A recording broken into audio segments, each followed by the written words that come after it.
New at 6:30, U.S. Congressman Steven Horsford toured the ICE detention center in Pahrump today. It's a visit nearly a month in the making after being denied access before. And today he's citing a list of concerns and urging his colleagues in Congress to do more to prevent problems. No puedo, llevo niños. Van los niños, no puedes hacer eso. Van los niños. No puedo hacer eso, van los niños. People picked up by ICE here at home, like this arrest at Treasure Island this summer, may end up at the Nevada Southern Detention Center in Pahrump, part of Nevada's 4th Congressional District. I work for the people of Nevada's 4th District, and many of my constituents call my office every single day because of immigration-related cases. And yes, some of them have family members who are detained at this facility. U.S. Congressman Steven Horsford toured it Tuesday morning after being denied access weeks before.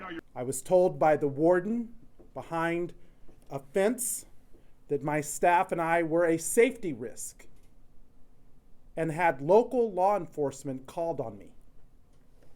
Now, 3 weeks later, I finally toured the facility, and I'm left with even more questions that need to be answered. The Democrat says he met with 9 of the 70 detainees who signed up to meet with him. First question I have is, were the other 60 people intimidated or afraid of ramifications for speaking to a member of Congress?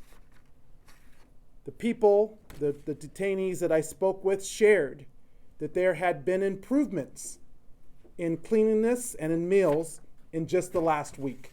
The congressman questions if those improvements were only made because of his visit. He also takes issue with what the detainees told him. They are having a really hard time accessing their attorneys. And there's not adequate attorneys, immigration attorneys, or resources. And so these are asylum seekers. Of the 9, 7 were asylum seekers. And so there's certain rights that they have, including the right to counsel. Horsford says some of them are accused of committing petty crimes, but says Americans should still care if they are given due process. Why should they care about if the rule of law is followed?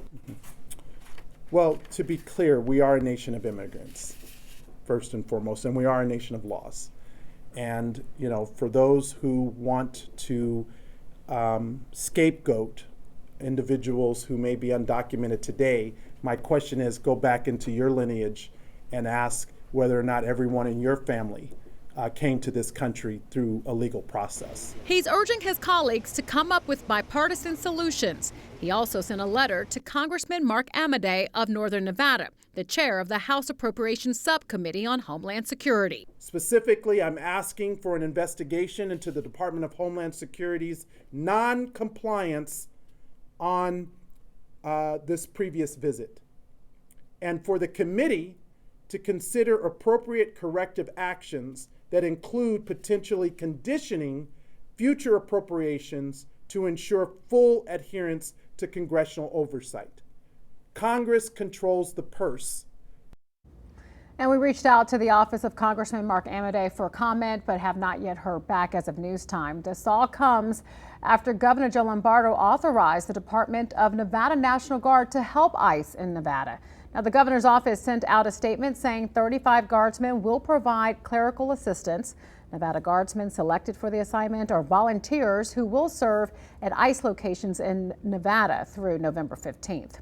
Well, nearly 100 protesters gathered outside the federal courthouse in Reno this morning. They're voicing their opposition to the use of Homeland Security grant funds for upgrades at the Washoe County Jail intended for ICE. Washoe County officials stated that the decision was made to remodel the release corridor for inmates and convert a storage room into an interview room for ICE. The decision still needs final approval for the Washoe County commissioners.